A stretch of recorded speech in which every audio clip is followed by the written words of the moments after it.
MEC Planning Committee. Drinking a German beer with a Cuban cigar in the middle of Paris with a Dominican bar. Great head on her shoulder, she probably studied abroad. She transferred to Harvard from King's College. All right, welcome everybody. I am so glad that you are here with us. You're not going to believe the speaker that we have today. It's going to be fabulous. But I hope you've enjoyed this year's conference. The committee this year took all of your survey results, if you were here last year, to create what you're experiencing here today.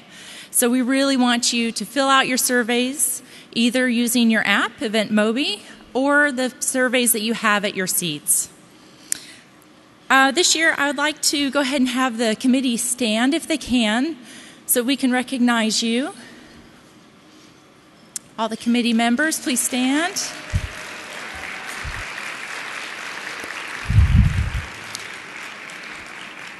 I want to thank you guys so much for your hard work, your input, and if anybody wants to join the 2014 committee, which will be starting soon, please drop off your cards either to me or the registration desk.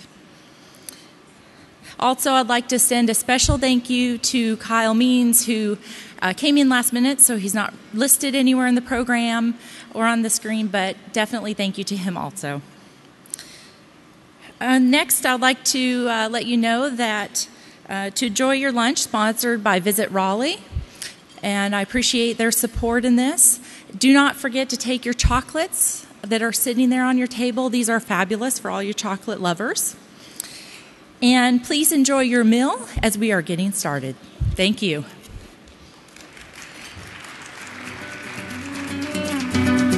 It's a beautiful day.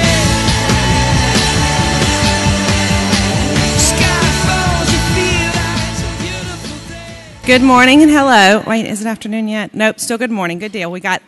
How many of you have caught yourself seeing, making sure that you're active sitting, standing up straight? I don't know how many times I did that yesterday. But I am here to recognize all of the amazing sponsors for this year's MEC. Like Larry said, we could not do it without them. First, please join me in a big round of applause for Visit Raleigh for this yummy lunch you're about to eat.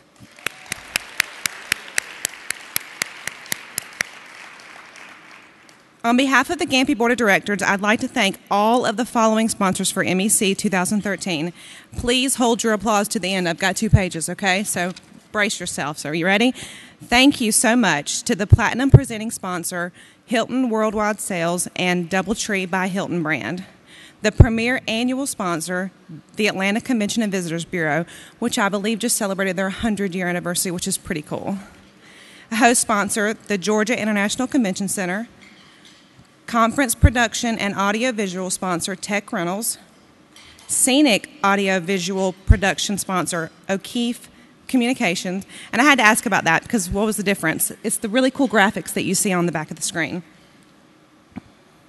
Exhibit management service sponsor, Shepherd Exposition Services. Hotel accommodations, Marriott Atlanta Airport Gateway. Mobile app sponsor, EventMobi. Opening reception band sponsor, Macon CVB. Opening reception music, Rhythm Nation. Exhibit hall lounge furniture sponsor, AFR Event Furnishings. Opening reception games, Amusement Masters. Opening keynote speakers, the Blue Angels Mindset. Closing keynote speaker sponsor, Pinnacle Speaker Bureau. Program and postcard printing, Proforma. I will not be able to say that again. Exhibit hall luncheon sponsor, Culinaro by Proof of the Pudding. Conference bags, Summit Group. Educational session sponsor, AIBTM. Baskets and attendee giveaway items, Sensational Baskets. Linen sponsor, Connie Douglas Specialty Linens. Transportation services, Green Classic Limousines. Lanyards, PRG. Green screen photo sponsor, Button It Up. Luncheon centerpieces, Recentered Pieces, Project Management, Nardone Consulting, and the Grits Bits, provided by Grits Bits. Thank you to all these great companies. We really couldn't do this without them, so thank you so much. And before you return to your meal, I have one more sponsor to thank. Active Video Production has done an awesome job with the videos you saw at the opening general session, and they have put together another short video of sights and sounds from this year's MEC. So enjoy.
Enjoying your lunch.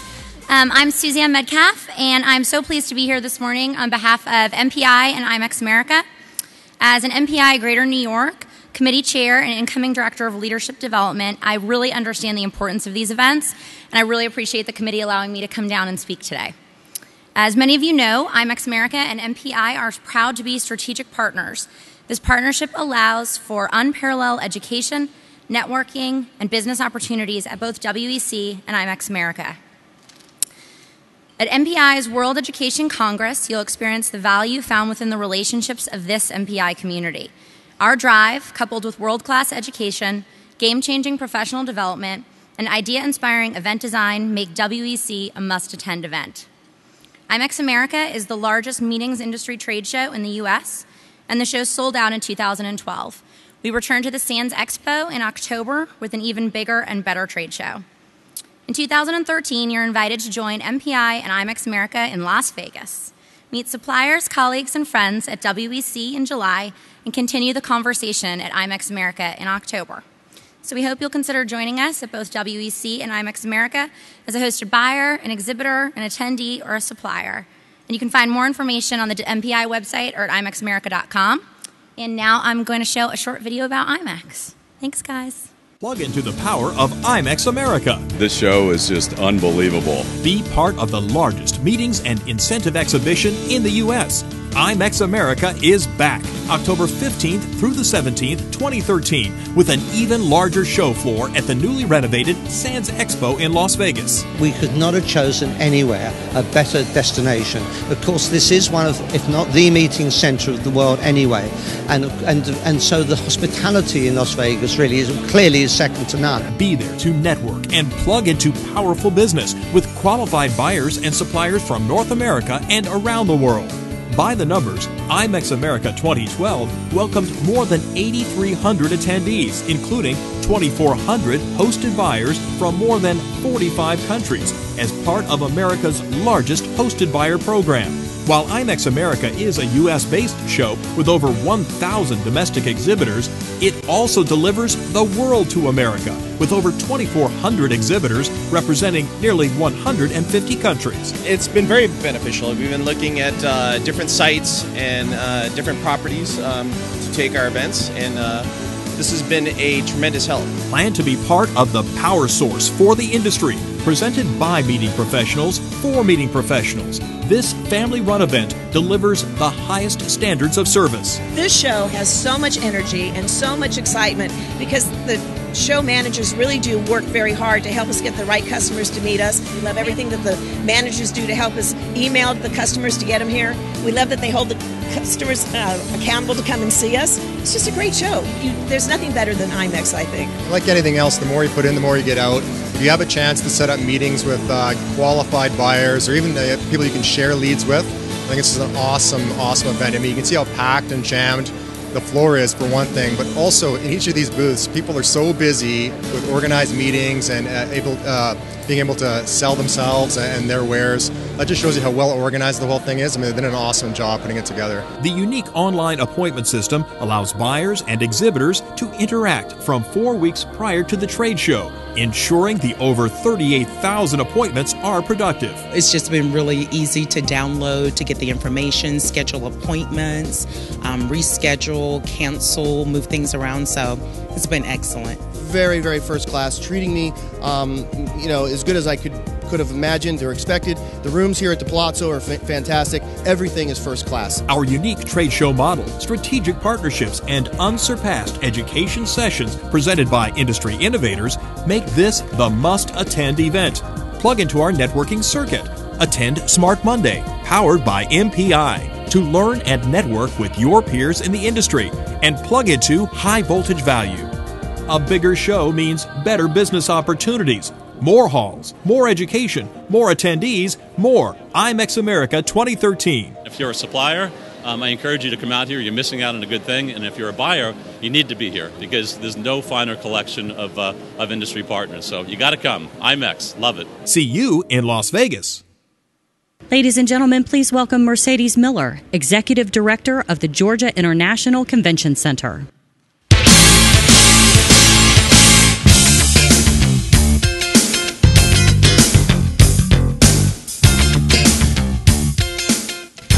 Everyone, how was lunch? Very good. Very good. We are so excited to be the host for MEC 2013. GICC is the country's only convention center directly connected to a major airport and partners with the best in the business. Proof of the Pudding, Tech Rentals, and the Marriott family. Just a short warning. When I call the speaker up into his speech, there's going to be a minute of complete darkness. Do not be alarmed. Do not run. Just stay put. You're in for a treat. All right, our guest speaker, Steve Urzell. Steve Urzell is one of the top advertising and corporate photographers in the United States. He started in the photography business 40 years ago as the assistant to the editor of the National Geographic and a member of their photographic staff. His assignments have taken him to all 50 United States and 30 foreign countries. His work has garnered international acclaim and won numerous awards, including 10 from Communication Arts. Along the way, he has photographed 2 books, Maryland and The View from Sterling Bluff, and had editorial work published in over 100 publications. Please join me in welcoming Mr. Steve Urzell.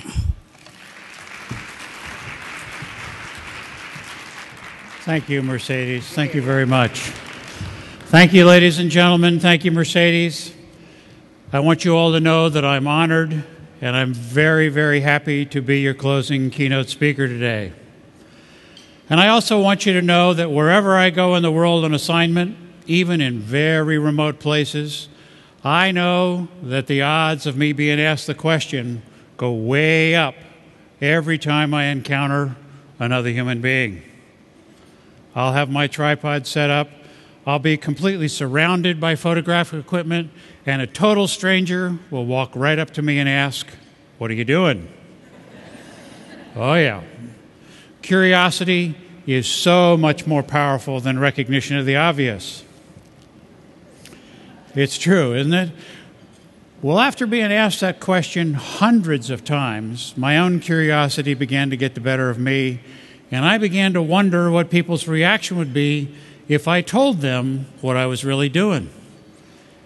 Well, I had a chance to find out what that reaction would be about 15 years ago in the beautiful city of Savannah, one of Savannah's beautiful squares, Oglethorpe Square, for those of you who are Savannaians.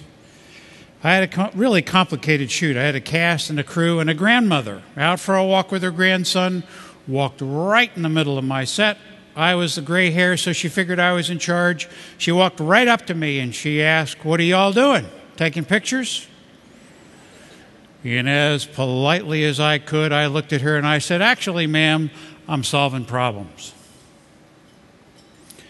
Well, she looked at me over the top of her glasses, and she grabbed her grandson and yanked him out of the middle of my set. And when he was safe, and she knew that he couldn't get what she was dead positive I had, she came back and she got right in my face. And she said, "Well, you know something? You sure do look like you're taking pictures to me." I mean, she put me right in my place. Come on. What do photographers do? We take photographs, don't we? Yeah. Well, y'all might be surprised to find out that I almost never get asked to take photographs. I get asked to make photographs every day. And that one-letter difference is indeed night and day. In order to make a photograph, you got to solve problems. And what I'd like to do in our time together today is to share with you what the last 40 years of travel on this planet for some incredible clients has taught me about the creative problem-solving process. And I'd like to start by answering the question that's on every single one of your minds right now. Why are you listening to a photographer? Really? What does photography have to do with being a meeting professional? Well, in my view, all of us in this room, all of us in any other room that thinks they're an adult, well, we all spend our day doing the same thing. We all spend our day somewhere in the creative problem-solving process. Doesn't really matter what your business card says, because that's what we do. Certainly the tools and the vocabulary differ, but the principles that guide the continuum of your day are those that guide mine. And at the end of the day, all of us have the same charge. We have to use the creative problem-solving process as innovatively as we possibly can, and we all have to come back with the proverbial goods. Does it matter what those goods are? No. For some of us, those goods are a product, for some a service, for some a goal, for some an objective, or the most powerful of all, which is why you're here, is just an idea. Well, how do we ensure that we always come back with the goods? In order to explore that question, I'd like to take you all on a road trip. If I may have the lights, please, let's get started.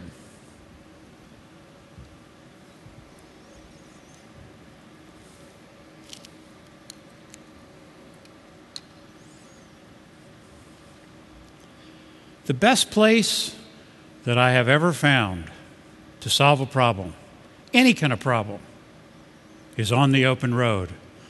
Now, all of you who've had the opportunity to spend a little bit of time on a road that looks like this, well, you too have experienced this amazing mind-opening phenomenon, and you probably wonder right along with me, why does an open road always open your mind?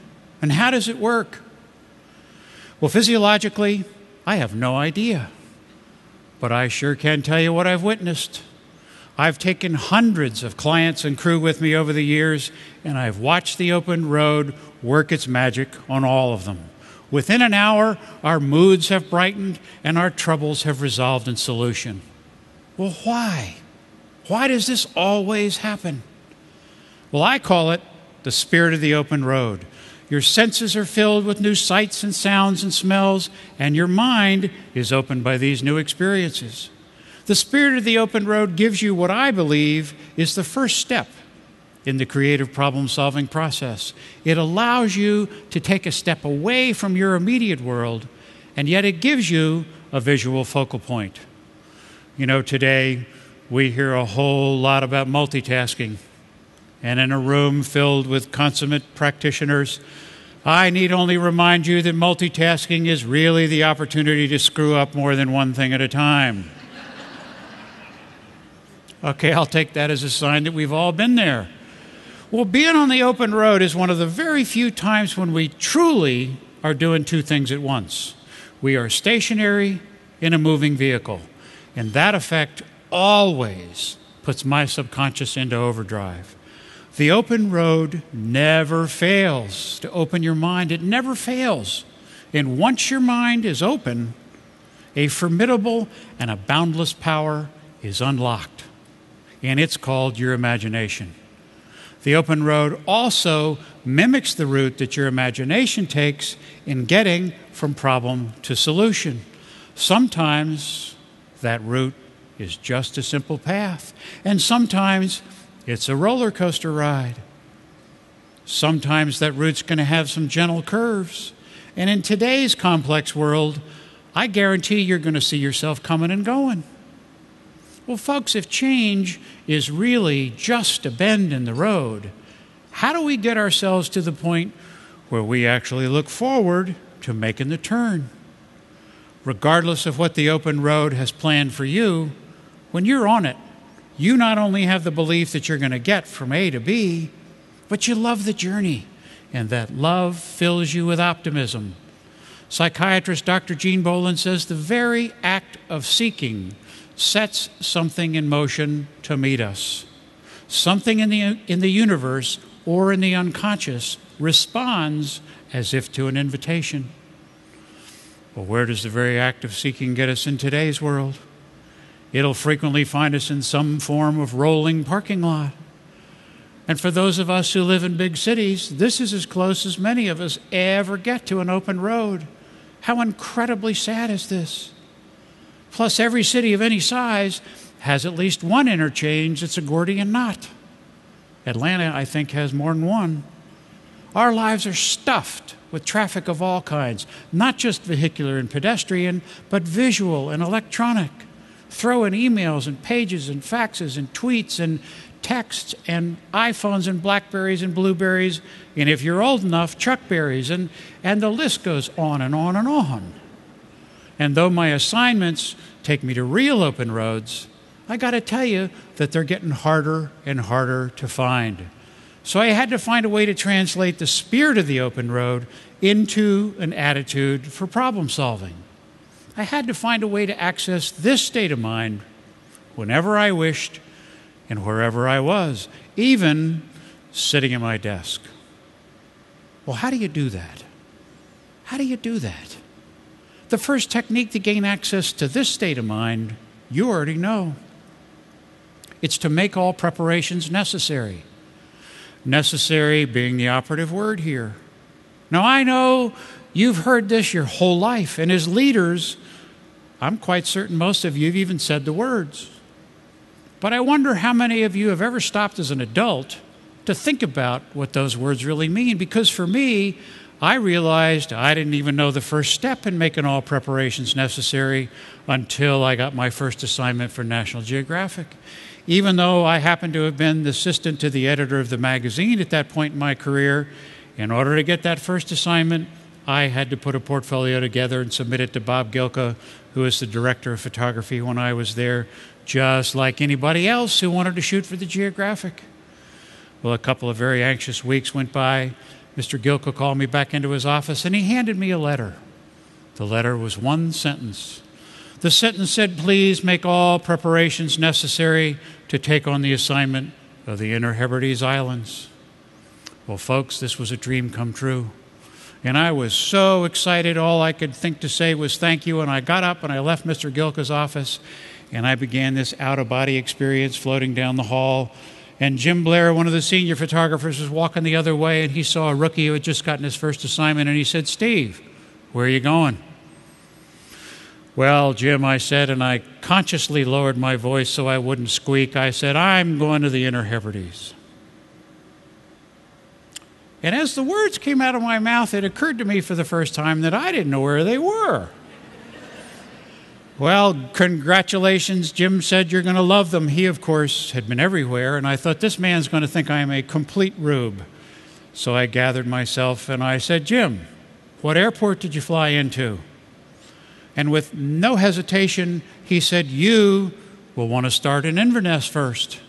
And in that millisecond of non-recognition, Jim knew that I had no idea where Inverness was either.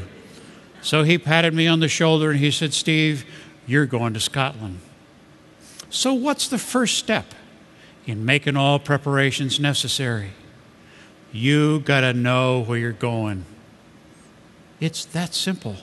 You got to know where you're going.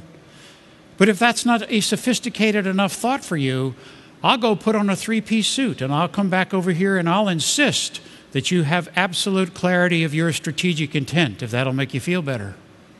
But it means the same thing, folks. I don't want this thought to just apply to your work life. I want this thought to apply to your whole life. In order for you to really know where you're going, you have to continually challenge your assumptions. Why? Because all of us, and I do mean all of us, have the will and the desire to be in the driver's seat. But if you don't continually challenge your assumptions, you don't really know where you're going. And then every road is the wrong road, and any road will get you there. And many times, particularly the older we get, knowing where you're going is simply knowing how to get out of your own way. Now, do I mean knowing where you're going literally? Sure. Look at the popularity of GPS units. They're everywhere. But I also mean it personally, professionally, spiritually, intellectually, philosophically, throw in epistemologically. The great 75-cent word that means how we know what we know, since each of us in this room knows what we know in a different way. But you pick an adverb, because they all apply. Well, I had just a few weeks before departure to learn where I was going, and unlike this young Scotsman who's learning from his dad, I was on my own. Now, the quickest way I found to learn where you're going is to question everything, especially re-examine all the stuff you think you know. Be willing to start at the beginning. Don't overlook the simple. Now, whether you learned it from a mentor or a parent or in school, ask and get an answer that makes sense to you. The 6 questions of journalism: who, what, when, where, why, and how.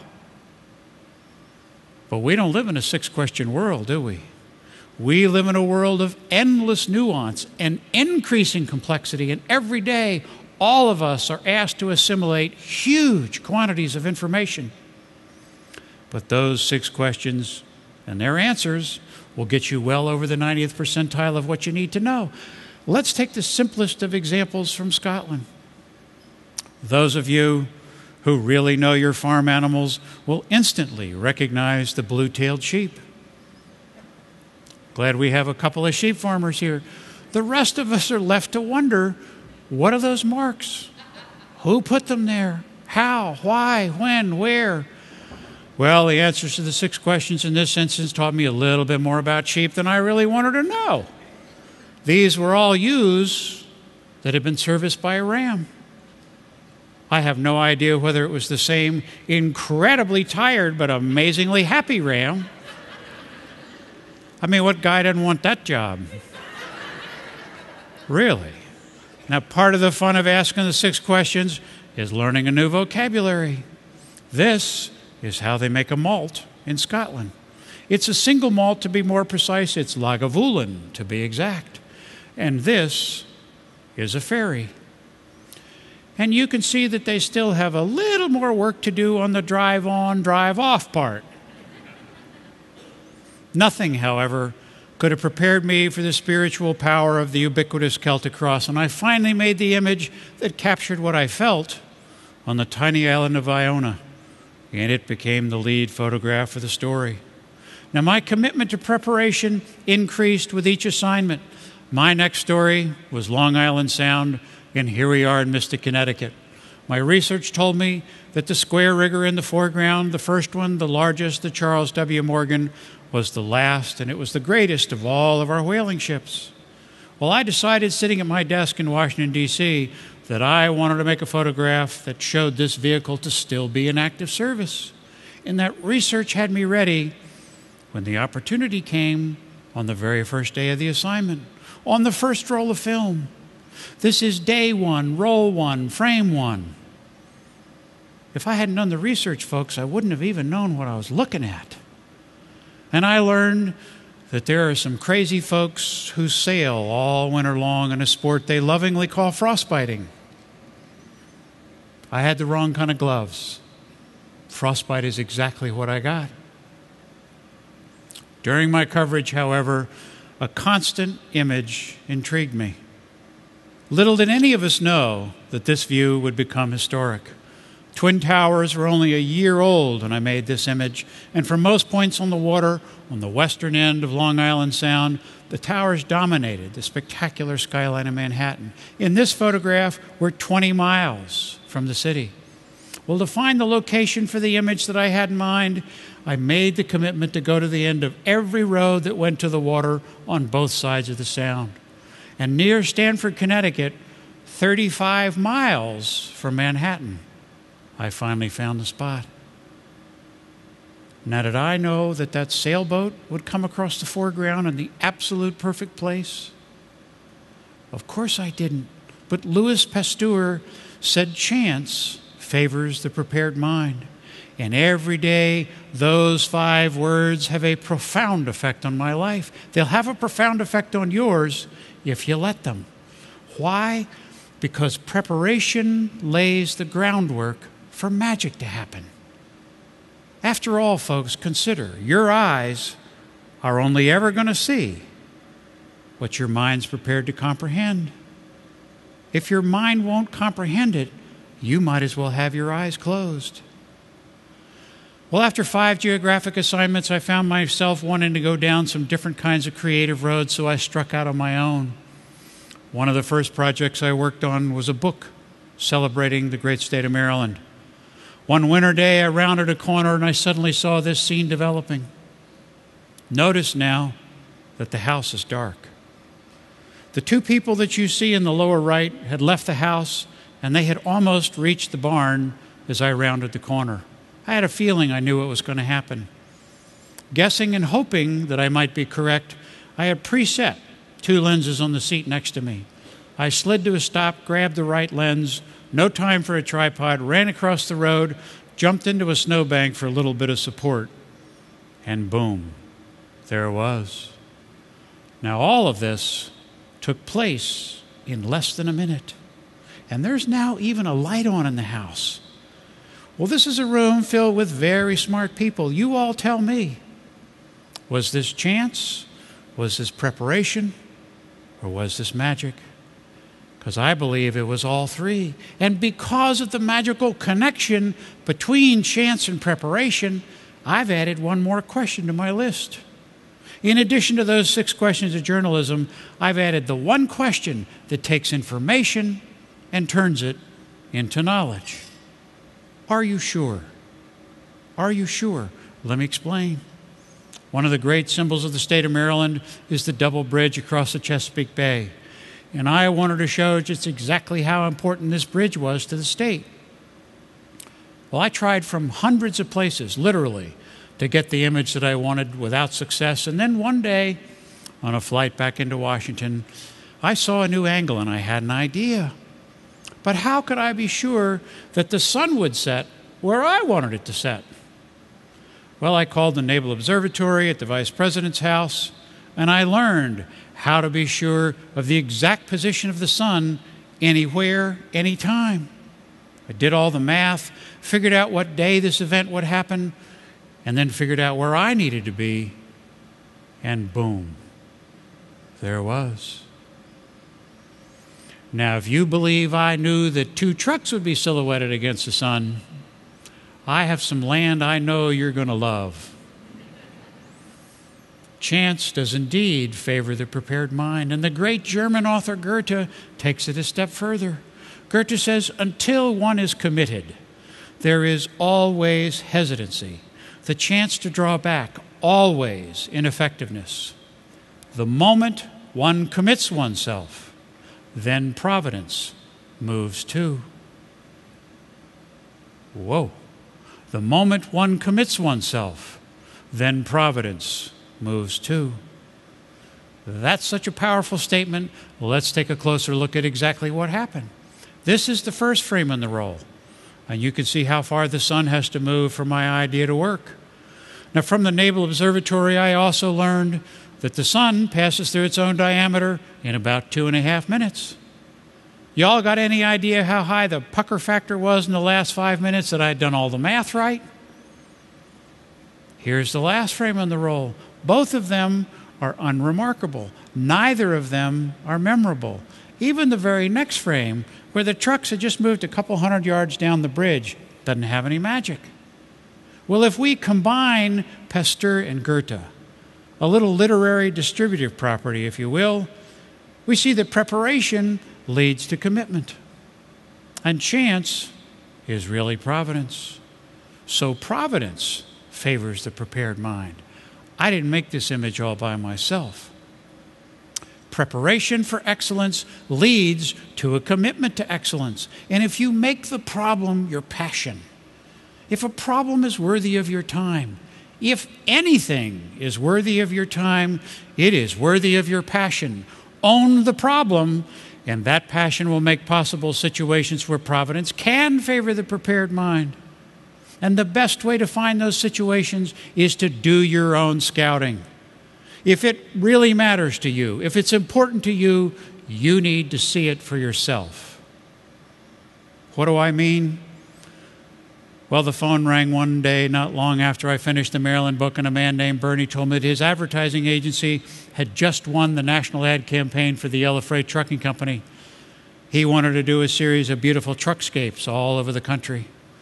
Well, this assignment was so perfect for me, it never occurred to me I might not get it.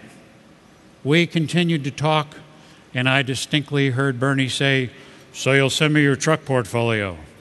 And I distinctly heard myself answer, "Absolutely, Bernie, you'll have it in the morning." And I hung up the phone, and I very slowly came back to reality, and I started to get real small in my chair. And then that little voice said, "What are you going to do, Steve-O, because you don't have a truck portfolio?"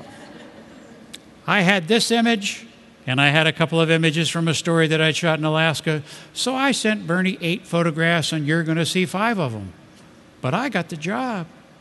Why? Bernie told me I was the only photographer who insisted on doing his own scouting, and he couldn't imagine how a photographer could have someone else scout for them. When it really counts, that's the caveat here. If it really matters to you, you have got to see the lay of the land with your own eyes. Why? Why is that so important? 2 reasons. First, that vision gives you context in a way that absolutely nothing else will, ever. Second reason, that vision is the first step to finding what's relevant.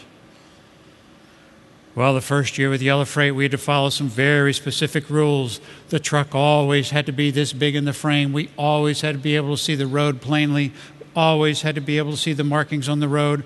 All of our locations were given, and this is as creative as I could get and stay within the rules.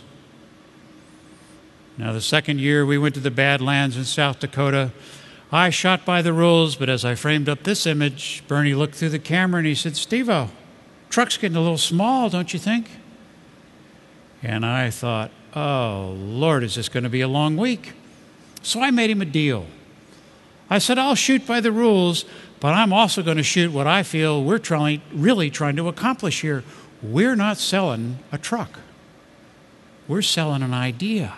And the context of that idea was that the men and women of Yellow Freight and their trucks go to every single corner of America.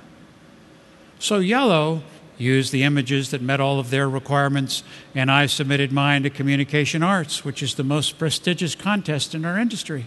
And I won an award for the campaign. Well, Yellow received a copy of the award, and they saw the images it won, and they immediately phoned Bernie. And they said, "How come we're not using those award-winning images?" It's really fun when the tail gets to wag the dog, isn't it? You bet it is. It never gets old. Well, the third year, we shot their locations with my vision, and we won another CA award.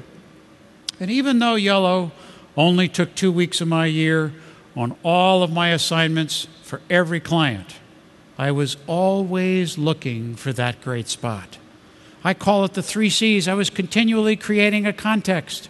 That context, the location, the environment, became the image. These truckers became the last of the North American cowboys and cowgirls. When we began the 4th year, I heard the words we all love to hear. Bernie called me and he asked, "Where do you want to go?" Sweet words for anybody in any endeavor. And Bernie and I worked together for 17 years. And not long after I won the second CA award, I got a call one afternoon and this incredibly excited voice on the other end of the phone said, "Are you the truck guy?" I mean, think about that. In 3 years, I'd gone from no portfolio, and now I'm the truck guy. Well, remember this. You too will become known for the problems you solve. Each one of you. But you can't pull it all together if you don't know the context and you don't know what's relevant. When you do know the context and the relevance, you'll exceed expectations, yours or anybody else's. That leads to trust. Trust leads to freedom. And then the magic begins. So we've begun our preparations. We've done our own scouting. What else do we need to do to access the spirit of the open road? Equally as important is to visualize the solution. See the solution in your mind's eye and then follow the path that connects you to the solution. Knowing where you'd like to end up is the very essence of knowing where to start. Some people start where they are and they work towards a solution. After doing this every day for almost 40 years, I submit to you, try starting at the solution and working backwards to where you are. But please know both ways work. And I don't care which way works for you. Just remember one absolute statement. If you don't see the solution, you will never find a path. Well, the French furrier Rovillon called me. Wanted to see my fur portfolio. Oh yeah, I had one of those, you can bet. Well, by this time I'd learned my lesson, so I said, how would you all like to see some very pretty trucks? They graciously declined, and they sent me this coat to test at the end of April. Now, by the time the job was mine and all of the fashions were finalized for the fall, it was June. The headline for the campaign was, "You only live once, living in Rovillon." We wanted to create this fantasy image of a model with rugged snow-capped mountains behind her. And as I shot all these tests, I had these fantastic snow scenes running around in my head, but we needed cold and snow and an altitude low enough not to make everybody sick. In April, we could have shot these in any number of places. But what do you do in June? Well, we headed north to Alaska, to the Ruth Glacier on the side of Mount McKinley. And the biggest obstacles to our visualizations was that our model, Rosemary, kept disappearing. Most of the time, she would just disappear up to her knees. In one scary moment, she didn't stop till she got to her waist. In one terrifying moment, she didn't stop till she got to her shoulders. It was June, and even at 9,000 feet, the snow is incredibly soft on the top, and our guides warned us that without snowshoes, we might easily lose her altogether in a hidden crevasse, but snowshoes just wouldn't look right in vogue. So we came up with another solution. George here, who owns the advertising agency, was also our grip, our gaffer, and our coat rack. Honorable man that he is, he deemed himself the most expendable on our crew, but he asked me to shoot this just in case it was a while before we saw him again.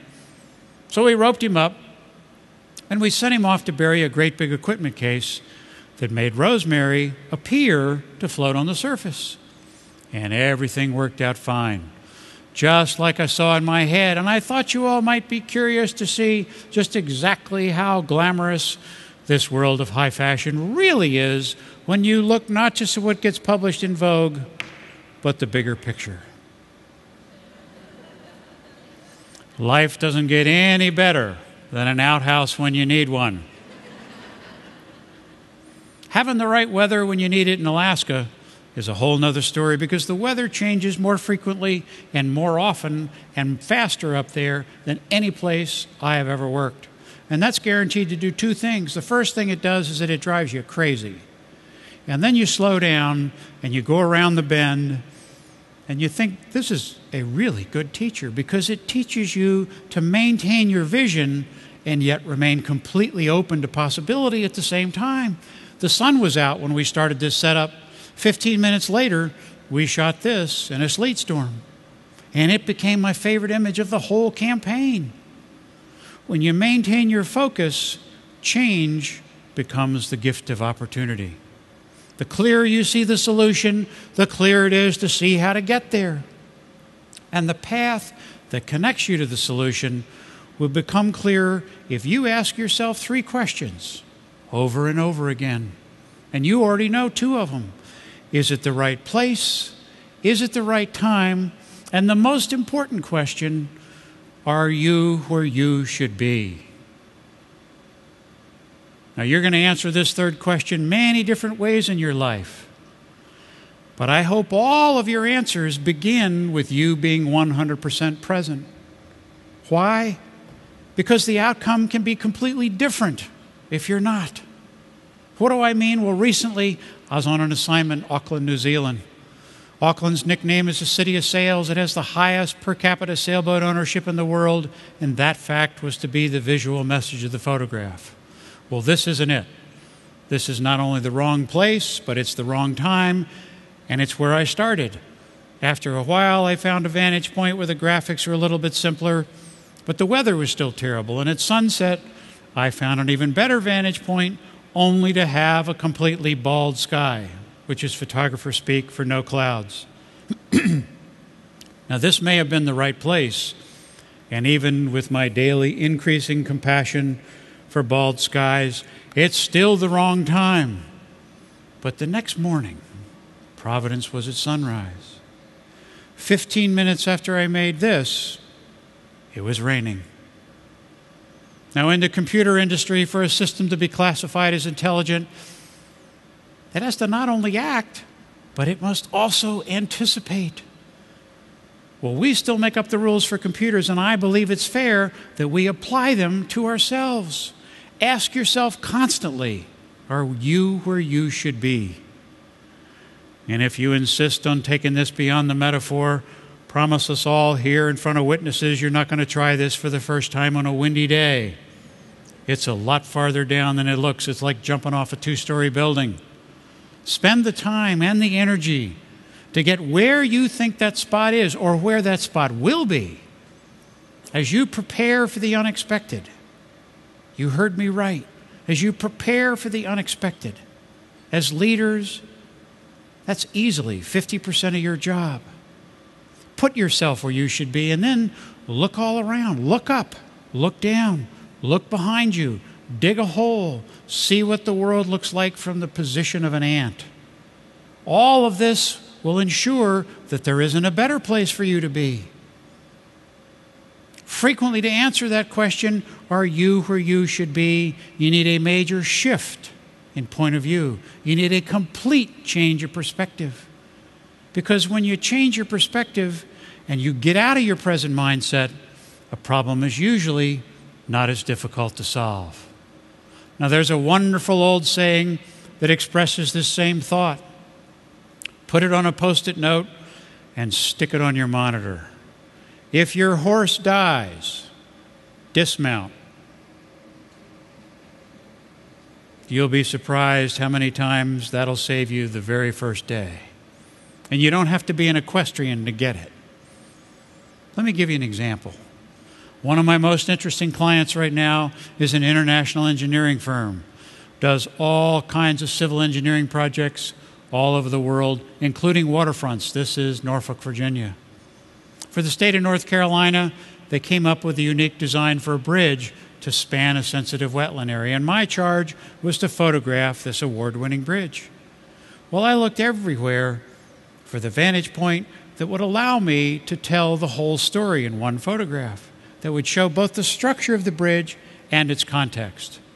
And after an extensive search, I realized it was time to dismount from my original idea. It was not going to happen from the ground. I needed that major change in perspective. So the following morning, right at sunrise, I returned in a helicopter. Well, this is a pretty picture, but the bridge is not the hero here. We still don't know much about the structure of the bridge. But on the third pass, everything came together. And for those of you who still don't believe that providence favors the prepared mind, how about that truck? How about the color of that truck? How about the direction the truck's going? Without the truck, folks, the photograph doesn't work. There's no sense of scale. There's no immediate sense of what's relevant. This particular morning, we flew for 2 hours. This was the only tractor-trailer truck we saw. The perfect color going the right direction at exactly the time that I needed it. This happens over and over and over and over again.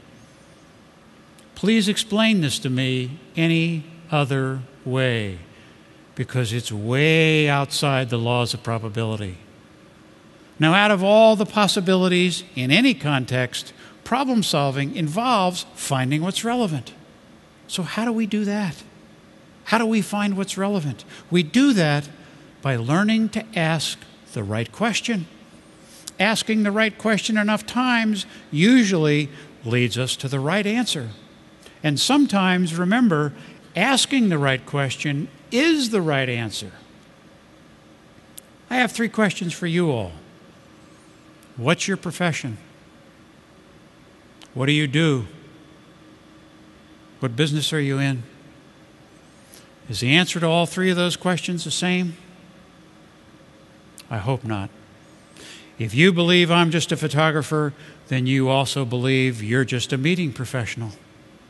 All of us, and once again I do mean all of us, have a tendency to focus way too much on our area of specialty, on the tight shot, on the narrow perspective, on the immediate surroundings, and not enough on the context, on the big picture.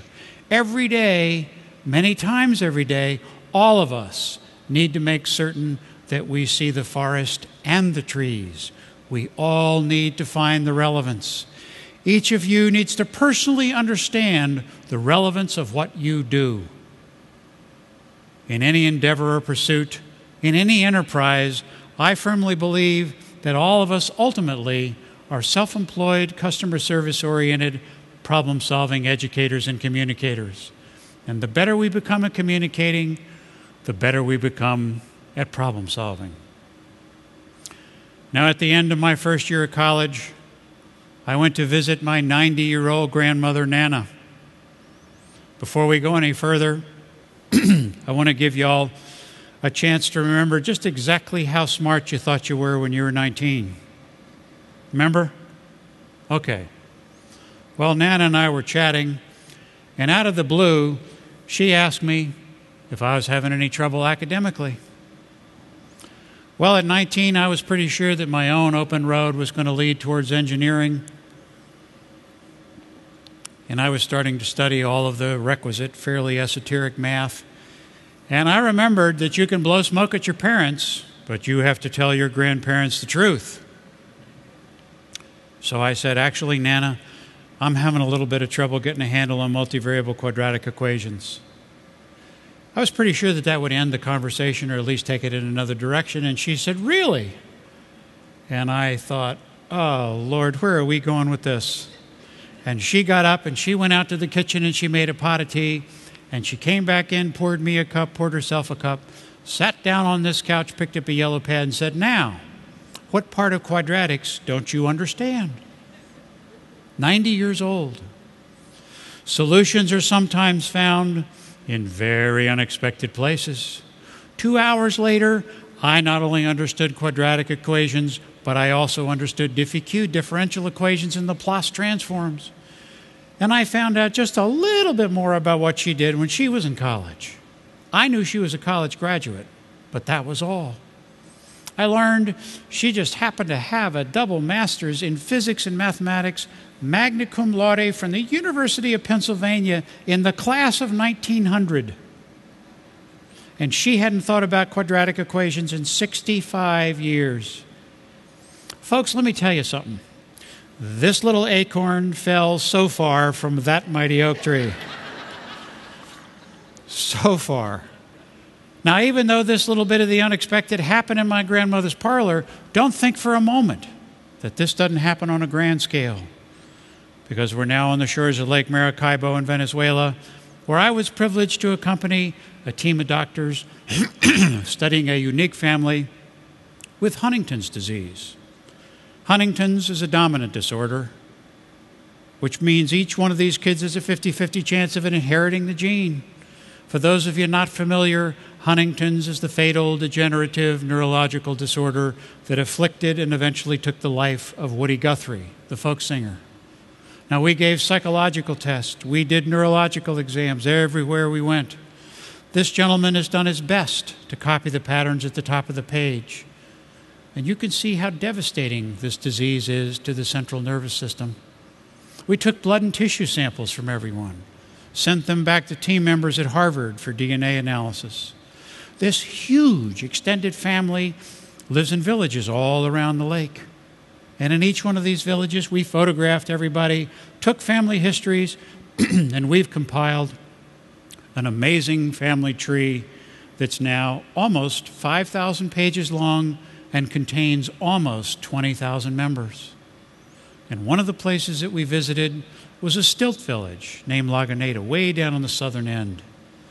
These crude shelters serve as home for as many as 18 people.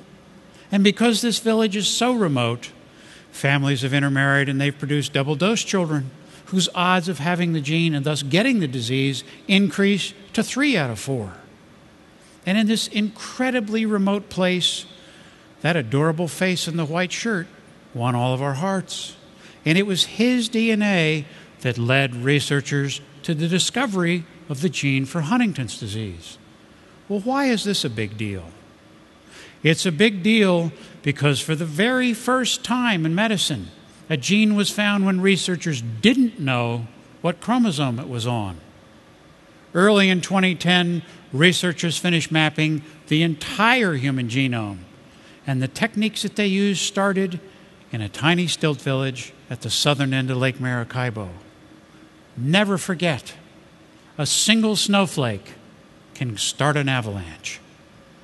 And solutions are frequently found in very unexpected places. The spirit of the open road will eventually lead you to another very powerful principle of problem solving. Become an expert. Become an expert. Know how to use all of your tools. I want you to meet some experts, starting with P.J. Jeter, head of the wood mill in a maximum security prison next door in South Carolina. One of the most extraordinary people I've ever met. Made the desk he's sitting on. Every day, he teaches the inmates the craft that he knows so well, so that when they return to society, they do so with a real skill. Now, he teaches the precision of woodworking, even though he himself can neither read nor write. He is flat out astonishing to watch. This beautiful rocker is another one of his creations, and I can't even begin to imagine the courage that it takes for him to walk past that razor wire behind him and go back into the very same prison where he was an inmate for 27 years. PJ changes lives every single day, and he does it with a piece of wood. Meet Johannes Michelson, a master carpenter and a bloody genius with a lathe. One day at lunch, he looked at a stump a little differently, and he had an idea. Started with a chainsaw, refined the piece a little bit more in the bandsaw, moved on to the lathe, and at the end of an hour, his vision comes to life. These are spectacular featherweight wooden hats, all custom fitted to the size and the shape of your head. And I got to tell you that they're so much fun to wear in the rain. It's like having a tin roof barn on your head. And it's so nice to be in a room full of people who know what a tin roof barn sounds like. Now, these master craftsmen teach us that the mastery of a simple tool can unite a dreamer in a dream. And they also taught me that each of us has a unique knowledge. This is Dean Jackson, genetic engineer for the Weyerhaeuser Company, whose unique knowledge includes how to make a pine tree taller, stronger, and straighter. Each of you in this room knows something that no one else does. Plus, no one sees what you see. No one does exactly what you do. So collectively, you are each other's best resource. And your unique knowledge will connect you long after you leave this room. And the greatest privilege of my job is that I get to witness firsthand some of the unique knowledge that's out there in our universe. Let's start by considering Sergeant Corson, not just a female Marine, but the first female Marine ever assigned to the helicopter of the President of the United States.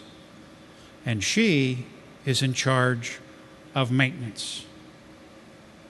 Imagine that responsibility. You're looking at one of the most together human beings I've ever had the privilege to meet. Judge Richard Roberts, one of the first male graduates of Vassar, now a federal judge in Washington and a board member of Vassar, and one of those rare human beings whose aura precedes him by about 100 yards. A fisherman named John on Long Island Sound who let me join him while he pulled crab pots. And after about an hour, told me he also just happened to be a surgeon, Dr. John Sutphin, and he fished just to decompress from the rigors of surgery. The characters met while hopping freight trains.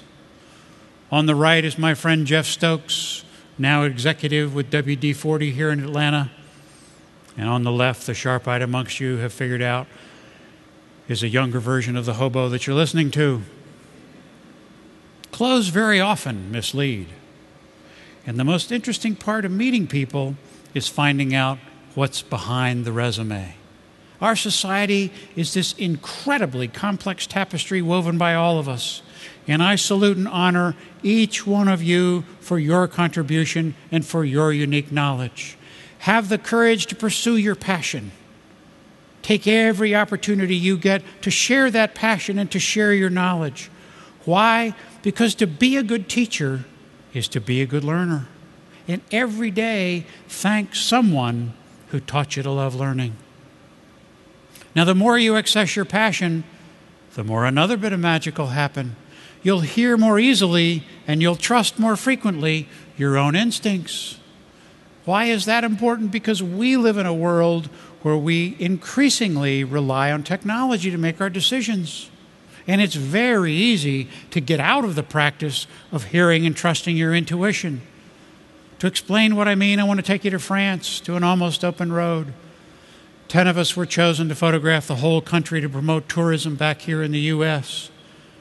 I arrived in Paris to find out that my really tough assignment was the Chateau and Cathedral district just to the south of Paris.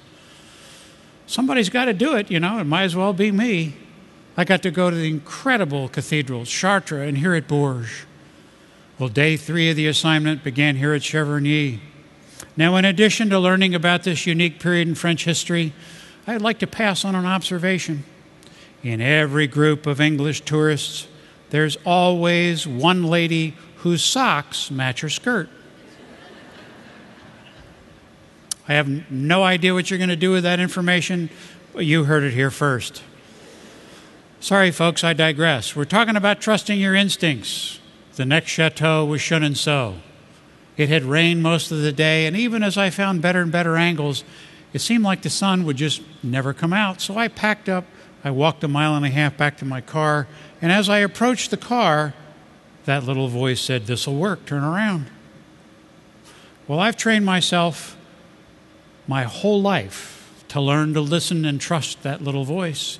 So I turned around, walked 1.5 miles back to my camera position, set it back up, waited for almost 45 minutes, and boom. I was rewarded with another Pester moment. The sun came out for just 30 seconds, and then it was gone for the day. And this image became the lead photograph for Chateau Country. You learn to trust your instincts and your intuition, firstly, by holding yourself accountable. Personal accountability is the cornerstone of taking your potential to the next level. Realizing your potential is not a set of instructions carved in stone. It's there for you to discover every single day. You learn to trust your intuition, secondly, by paying attention in situations where your hair stands on end. Why do we hold ourselves accountable? Because if you don't, you're condemned to reinvent the wheel every single morning. Who wants to do that? Now, the guy in the back of the boat doesn't know it, but for him, class is in session because those are his feet sticking straight up. Let me ask you a question. Do you think for a moment he's ever forgotten what he's learning right this second? Not a chance. Not a chance. Put yourself in uncharted waters where you can experience the incredible combination of fear and excitement. Do you need to run the Colorado through the Grand Canyon in order to experience it? Well, those of you who've done it certainly know that it works, but there's a much less dangerous way to do it. Where can we practice all of these problem-solving techniques, experiment, take chances, fail, and improve? Well, there's a 500-year-old game where all you do is visualize a solution and then work backwards to where you are. And just think of the excuse. Honey, I got to go practice my problem-solving. I'll be right back. Do you have to make all preparations necessary to play the great game of golf? You bet you do. It's those very preparations that make it the hardest game you'll ever love. In addition to physical preparation and mental preparation, golf teaches you better than anything I've ever done to maintain your vision. It's that hard. The mind plays as big a part in the game as any muscle or any club. It teaches you discipline, and boy, does it hold you accountable. The rules of golf, folks, are the rules of life. You keep your own score. You call penalties on yourself. Because of those rules, we learn very quickly that the most powerful tool in the game, as in life, is your imagination. Folks, we can only ever do that which we can imagine. If we can't imagine it, we can't do it. And remember, if you don't use your imagination, you will lose it. Use it, or you will lose it. And golf lets you know, just as life does, that indecision will paralyze you. I think we've all played behind this guy. And you get to do all of this in some of the most beautiful places I've ever been. Whether you're lucky enough to have the first tee time or you're even luckier to have the last. The most beautiful thing we can experience is the mysterious. It's the source of all true art and all science. He who can no longer pause to wonder and stand wrapped in awe is as good as dead. His eyes are closed. The words of Albert Einstein. So let your eyes not only see, let your eyes behold. You'll embrace the spirit of the open road and you'll release your imagination. Oliver Wendell Holmes said, the mind, once expanded to the dimensions of a larger idea, never returns to its original size. So find a fresh perspective. Get a fresh look, make a new beginning. Allow yourself that moment away from our connected world to find your horizon. Nourish your soul, and I guarantee you'll find the joy in our journey. Because sometimes we get going so fast with a window of acceptability that's so small that we can no longer see what's important. And we lose what I believe is the most valuable connection we have after our families. And that connection is to something larger than ourselves, to a higher order in our universe. And we need to look every day for confirmation of that connection to what truly inspires us. The very wise Pearl Bailey said people see God every day. They just don't recognize him. And Merlin from King Arthur adds, the gods will take care of us, but first we must put ourselves in the path of the gods. For me, the open road puts me in the path of the gods. And when we put ourselves in that path, and then we reconnect to our everyday world, we are so much more. We're refreshed, we're renewed, we're ready to fulfill the promise of tomorrow. And as we become better and better problem solvers, we learn we can get on the open road anytime, anywhere. It's both a place and a state of mind. And I've now reached the point in this state of mind where I believe most of us feel blessed and grateful to live in this amazing networked age of information. And I believe our universe is one of abundance, not scarcity. And as the 7 billion of us who share this planet continue a new millennium, I believe we will use all of that information to our betterment. And we will live up to our species' name, Homo sapiens, wise woman, wise man. And all of this gives me great hope that our children might someday live in the age of knowledge and their children in the age of wisdom. We will all find a different way home today, folks, and it's my hope that you enjoy the ride more than you ever have before. Have a great year, everyone, and thank you very much. Thank you. Thank you very much. Ladies and gentlemen, please welcome Larry Green, President of the Georgia Chapter of Meeting Professionals International. Thank you. Let's hear it for Steve. Thank you all. Thank you. Thank you very much. Can you believe we're here? The end of 3 days. Well, it's been a great 3 days of networking and education. Who's made a new friend over the last 3 days? I'm going to have to do this. Who's made a new business connection? Who has just put a voice and a face together during this conference? Me. I think I want to start off by thanking all our sponsors again. Just in general, we could not have put this on without them. Let's give all the sponsors for the MEC a big round. The incredible lineup of speakers. The speakers have been phenomenal throughout this entire conference. And to end with Steve, how great is that? Let's give them all another applause. And if you guys would all stand, I would like to give a standing ovation to the MEC committee putting this together.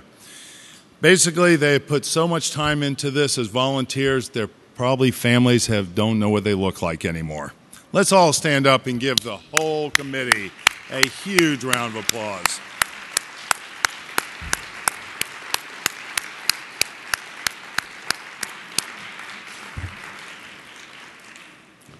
Now, a few housekeeping notes. Let me tell you about what we have coming up real quick. And we're going to have a quick slide up. Starting on May 21st, we're going to have our educational program and reception at the Sweetwater Brewery. It's going to be an afternoon event with an evening function. It's going to be a nice little get-together networking event. June 7th, Leadership Day, GAMPI, people interested in leadership, committees. This is the time to get together and ask questions and start getting involved. On June 18th, we have a workshop of which the content will be on the website. June 27th, the Phoenix Awards, our huge awards banquet. You will see registration coming up probably this upcoming week. And it is a not-to-miss event. If you've ever been we have sold out the last 3 years with over 400 people. Still time for sponsors to get involved, but it is a great, great event, and it's going to be at the Georgia Aquarium this year. So you don't want to miss that. July 16th, our educational program. Is going to be at the Doubletree Hotel off of Windy Hill. Just another support from our MEC Platinum sponsor. So please don't miss that. They've been fantastic to work with, and we appreciate their support. And on August 20th, we have a workshop. And then let me end by saying the last event, September 6th through the 9th, SEA, our Southern Educational Alliance, is going to be on a cruise ship. You guys have probably already heard, a meeting at sea, and we have dubbed it Sea at Sea. It's going to have education every day. It's going to be phenomenal. First time It's being done at sea. Registration for that will be up this week. You won't want to miss it. This will be a highly attended affair. And in closing, I want to thank each and every one of you for taking the time and joining us here. And we really appreciate the support here. I hope you guys all have things you take away from education to networking. And I hope you guys have safe travels back home. And again, thank you very much for attending our MEC Meetings Exploration Conference. Have a great rest of the week.